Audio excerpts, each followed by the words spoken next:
In today's video, I'm going to teach you how to show a progress bar in Wrike. This is a quick but really useful setup that helps you and your team see how far along your tasks or projects are at a glance. I'll walk you through each step slowly and clearly so you can follow along in your own Wrike workspace while you watch. First, make sure you're in the correct space, folder, or project where you want to display progress. It's easiest to do this from a table or list style view where you can see your tasks in rows.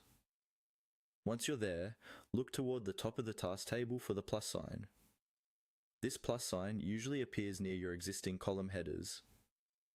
Go ahead and click on that plus sign.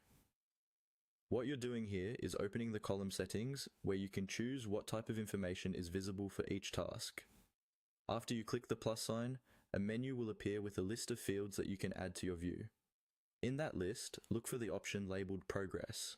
This might be grouped with other task attributes like status, assignee, OAS, or dates. When you see progress, simply toggle it on. In some layouts, that means clicking a small switch or checkbox next to it. In others, you might just click the word itself to add it as a column. As soon as you enable the progress field, Wrike will start guiding you with on-screen prompts. Follow these prompts carefully.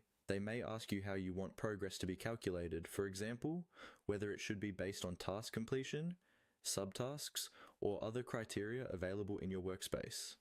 Read each message that appears and choose the options that make the most sense for the way your team works. If Wrike gives you configuration choices, take a moment to think about what kind of progress information you actually need. For instance, you might want the bar to reflect how many subtasks are completed, or you might prefer a manual percentage that you update yourself. Once you have made your selections and confirmed them, the progress bar column will appear in your table. From here, you can scroll through your tasks and you should see a progress bar for each one, showing how far along that task or project is.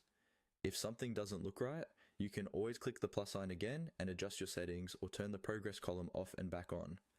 And that's it.